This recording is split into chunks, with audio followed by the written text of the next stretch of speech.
અમીરગઢના કિડોટર ગામે કૂવામાંથી મળેલી સગીરાની લાશનો મામલો 6 કલાકને અંતે પોલીસની સમજણ બાદ પરિવારે લાશ સ્વીકારી।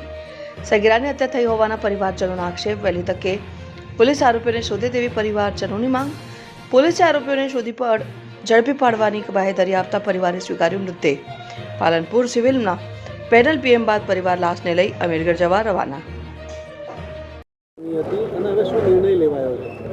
આજે જે કિડોતર ગામે અમારા સમાજની જે દીકરી જેની ઉંમર 15 વર્ષ જેવી ઉંમર હતી એ બાઈ 15 તારીખે ઘેરથી ગાયબ થઈ ગઈ હતી।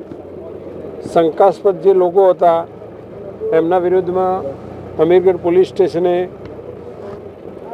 પહેલી અરજી આલી, પછી 19 તારીખે ફરિયાદ આલી અને તારીખ આજના દિવસે 23 તારીખે એ બાઈ ગામના ગુદરે જે એક અવાવર કૂવું હતું એમાંથી, જેમાં પાણી તો કોઈ ખાસ હતું નહોતું, પણ એમાં એ બાઈ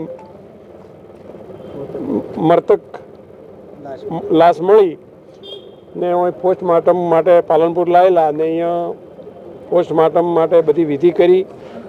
પોલીસે અમને પૂરેપૂરી ખાતરી આપી કે એમાં સત્ય હકીકત અમે બહાર લાવશું અને જે કોલ ડિટેલમાં જે આરોપી છે એમની ઉપર અમે કાયદેસર કાર્યવાહી કરશું।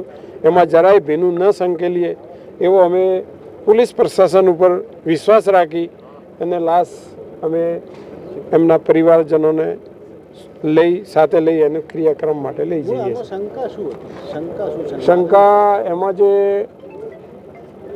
જે આરોપીઓ હતા, જે શંકાસ્પદ આરોપીઓ જે કોલ ડિટેલમાં જેનો નામ આવ્યા એના ઉપર અમને પૂરેપૂરી શંકા છે કે આ બાઈનું મર્ડર જ કરવામાં આવેલું હોય।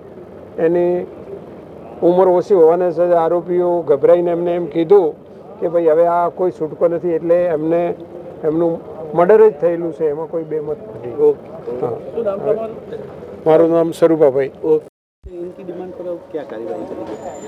अभी हमने जो डेड बॉडी मिली थी उसका पोस्टमार्टम के लिए हम पालनपुर सिविल हॉस्पिटल में लेके आए थे और पोस्टमार्टम हो गया है।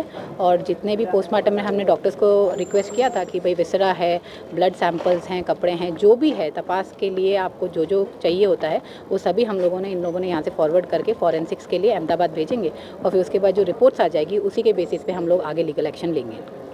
Thank you so much. એમાં અમે અહીંયા પીએમ અર્થે અહીંયા પાલનપુર લાવ્યા અને પરિવાર અને સામાજિક આગેવાનોનું તો એવું જ કહેવું છે કે આપણે લાશ નથી સ્વીકારવી, પણ છતાંય અમે બધાએ આગેવાનોએ અને પોલીસે અમને સમજણ આપી અને વિશ્વાસ આપ્યો કે જેમ બનશે એમ અમે તમને ન્યાય આપશું અને એના આધારે અમે હવે લાશને સ્વીકારીએ છીએ। અને પોલીસ પ્રશાસન પાસે અને સરકાર પાસે અપેક્ષા રાખીએ કે અમને જલ્દીથી જલ્દી ન્યાય મળે અને પરિવારને થોડો ન્યાય મળે। આપનું નામ? ગણેશભાઈ દેસાઈ।